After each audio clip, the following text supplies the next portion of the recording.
Karibu mtazamaji wa The World News katika kipindi hiki cha ulimwengu wa siasa. Mimi ni Adam Hussein.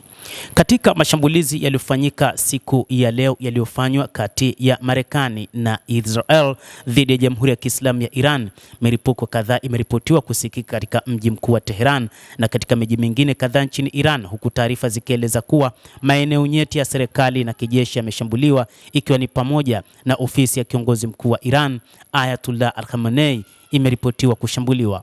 Kwa mujibu wa duru za habari, ofisi ya kiongozi mkuu wa Iran pamoja na ofisi ya rais mjini Tehran ni miongoni mwa maeneo yaliyoripotiwa kushambuliwa, na hata hivyo mamlaka za Iran hazijatoa taarifa rasmi kuhusu kiwango cha uharibifu ama majeruhi. Mashambulizi pia yameripotiwa katika maeneo ya kijeshi ya Kermanshah, Qum, Isfahan, Tabriz na Karaj pamoja na vituo vya majini vya Iran vilivyoko Kenarak kusini mwa nchi. Hata hivyo, moja kati ya jambo kubwa ambalo wakati huu limeshangaza ulimwengu ni vyombo vya habari vya Israel, ikiwa ni pamoja na Jerusalem Post iliyoandika kwamba maafisa nchini Israel wanaamini kiongozi mkuu wa Iran Al-Khamenei amekatishwa mawasiliano, kwa maana ameuawa kutokana na mashambulizi ya Israel yaliyofanywa asubuhi ya leo. Na hii ni kutokana na maafisa wa Israel ambao pia walinukuliwa na shirika la habari la Wala siku ya leo Jumamosi mchana. Maafisa wa Iran wamekanusha kwamba Ayatollah Al-Khamenei ameuawa na wameahidi kutoa rekodi kutoka kwa Khamenei hivi punde baada ya mashambulizi ya Israel kulenga boma lake huko Tehran. Tathmini ya awali kati ya maafisa wa Israel ilikuwa kwamba Khamenei aliumizwa katika shambulizi hilo, lakini hakuna uthibitisho rasmi ambao umepokelewa na vyanzo vya Israel, Marekani ama Iran.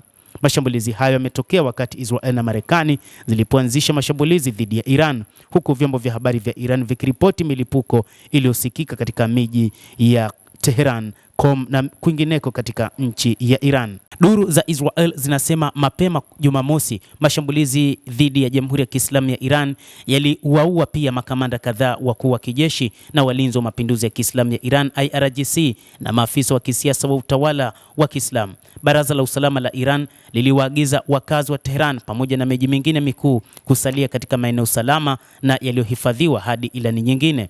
Vikosi vya usalama vilifunga barabara katika eneo la Tehran ambalo ni makazi ya ofisi za Khamenei. Rais Masoud Pezeshkian na bunge walioshuhudia walisema mapema Jumamosi. Afisa wa Iran aliambia Reuters Khamenei hayupo Tehran na amehamishiwa mahala salama. Picha za satellite zilionyesha jengo lililoharibiwa ambapo Khamenei aliripotiwa kulindwa, lakini taarifa zaidi zinasema Iran haikutoa taarifa juu ya kifo cha Ayatollah Al-Khamenei. Vyombo vya habari vya Iran vimeripoti mashambulizi yaliyolenga makao makuu ya kijasusi ya IRGC pamoja na milipuko katikati mwa Tehran. Nchi hiyo imefunga anga yake kujibu mashambulizi.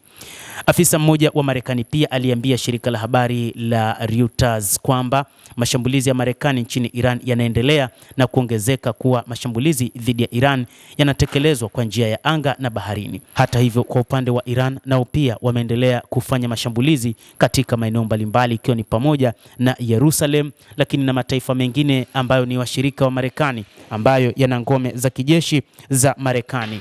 Mataifa hayo ni pamoja na Bahrain, lakini pia katika mataifa kama vile Saudi Arabia, lakini Umoja wa Falme za Kiarabu, Qatar na kambi zingine zilizopo Mashariki ya Kati za Marekani zimekumbwa na mashambulizi makubwa ya Iran siku ya leo. Hata hivyo, Waziri Mkuu Benjamin Netanyahu anasema lengo ni kuwaondoa Ayatollah Al-Khamenei madarakani.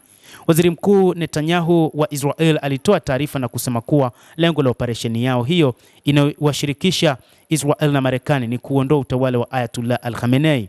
Operesheni hiyo itaweka mazingira kwa watu jasiri wa Iran kuchukua hatima yao mikononi mwao, alisema Netanyahu, akisema zaidi kwamba wakati umefika kwa makundi yote ya watu nchini Iran kuondoa dhulma kutoka kwa utawala na kuleta Iran na inayopenda amani, aliongeza.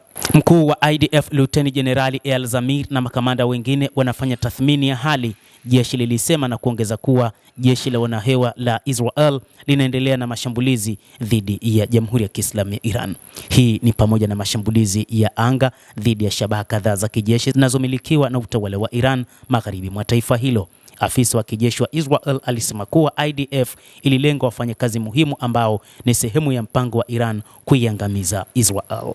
Endelea kutufuatilia mtazamaji, lakini ni kusihi usisahau kulike, usisahau kucomment, kadhalika usisahau kusubscribe channel yetu hii upate habari hizi kwa mapana kupitia The World News. Mimi ni Adam Hussein, endelea kuwa nasi wakati wote, endelea kutufuatilia.